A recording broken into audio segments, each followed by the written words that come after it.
Hey YouTube, this is Tom at TM Aquatics, and I hope you're all doing great. In this time of uncertainty with self-quarantine and social distancing, I thought it'd be a great opportunity to put out some additional content here at TM Aquatics. Now today's video actually comes by request. A couple people asked, can we take a closer look at the 75-gallon tank that's out in the rec room?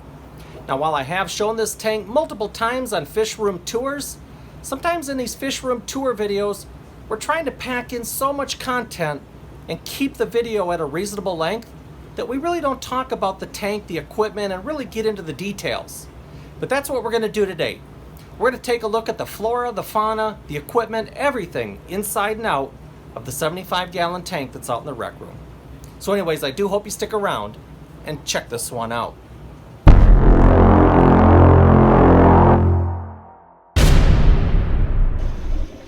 Alright YouTube, this is the 75-gallon tank out in my rec room. And I did show this tank in a recent video, however, the water was a little stirred up. I had just got done working on the tank, moving in my group of 12 Corydoras Sucis, and moving my group of 8 L494s out. And again, when we do these fish room tours and these fish room updates, we really don't talk about what's going on in terms of the equipment and things like substrate and the plants we have in them, etc.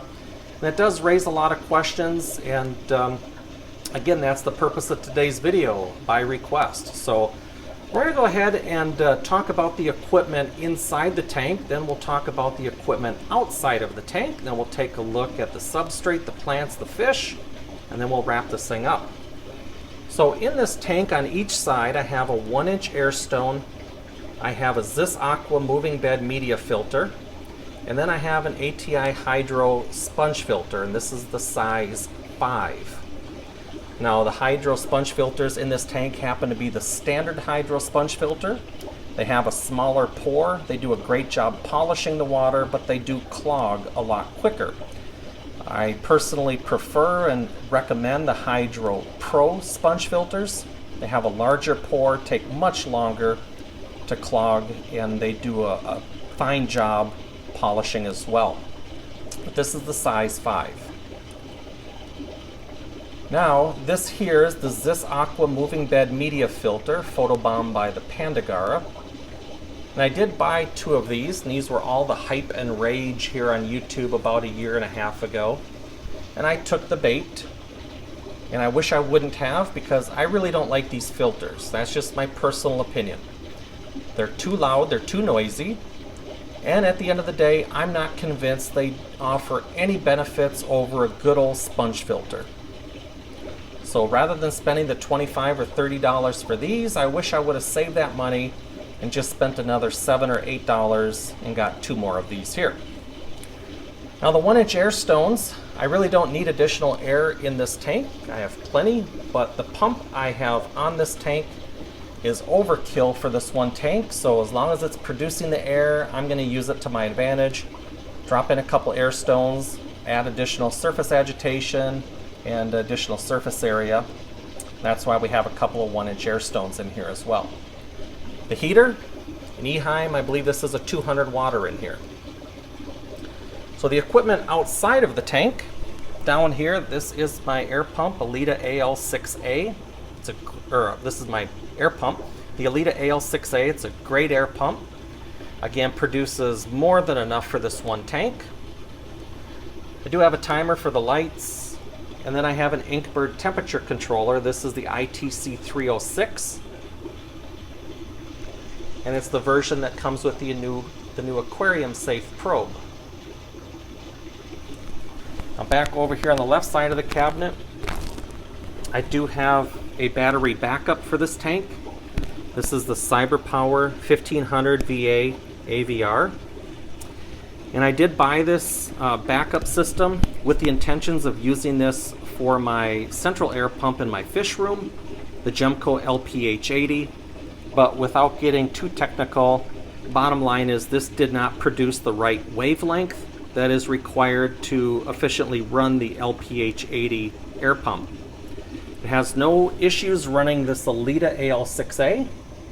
It just didn't work with the Gemco LPH80. When I unplug this from the wall, it tells me I have about 12 to 15 hours of battery backup for the amount of watts that this air pump requires. So in the case of an electrical outage or a blackout, this tank here anyways is going to be perfectly fine for at least 12 to 15 hours. The lighting, just some cheap lights. This is a Beamswork that I bought off of eBay like, I don't know, 5 or 6 years ago. It was a freshwater version, but it's been working fine. Now I did recently buy a couple of Aquaneats off of eBay. I bought two 24-inch Aquaneats to add to this tank or replace the Beamswork, but that seems to work fine. I'm not sure if I'm going to use those new Aquaneats or maybe find a place to use them back in the fish room. So that's the equipment. Let's go ahead and take a look at the plants. Now over here we have a bunch of different types of Bucephalandra. And don't ask me the names of these booths, I just know I have a lot of different types and they're all doing fantastic. They love the lower light, they love the soft water. Not a piece of algae on these things. And I do have some booths over here as well. We also have a couple big pieces of Anubias in this tank.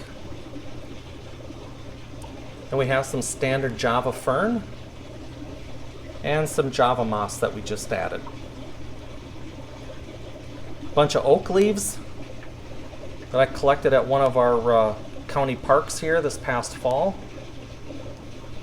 Now the substrate, this is pool filter sand, and I've mixed in some real small pea gravel and sprinkled in a little bit of some river stone or river rocks as well. But I add the pea gravel so it darkens up the substrate, and then that way the fish don't really wash out nearly as much. But I don't add so much that the Corydoras can't burrow down into the substrate, because they love burrowing down in search of food and so forth into the sand, and they have no problem with it. There's really not that much. There's not as much as it looks, but over here, these rocks I locally sourced from a housing construction site nearby. Did that last year, the summer before. A couple pieces of manzanita branch. And that's it. Now the fish in here, well, we've got a couple Pandagaras. We do have some cherry barbs in here as well. I think I have 7 or 8. I think I have 8. Then I have the group of 14 wild-caught Hemigrammus caeruleus, the pink cerulean tetra. This is a pretty rare tetra that's just starting to make its way into the hobby. And I did do a separate video on these fish here a while back. And then of course I do have the 12 Corydoras sucis. And I know there's a couple back here, but they don't like it when I hang out directly in front of the tank, so there they are back there. So anyways, that's it. That's everything we have going on with this tank. Nothing too difficult, nothing too expensive. Pretty basic. If I can do it, you can do it, trust me. But anyways, we're going to go ahead and wrap this one up. If you have any comments or questions, do post them down below. Hit the like button on your way out if you would. And if you haven't subscribed to my channel, I hope you consider it. Again, I just want to say thank you for taking time out of your day to watch one of my videos. And until the next one, appreciate everybody watching, and we'll catch you all later.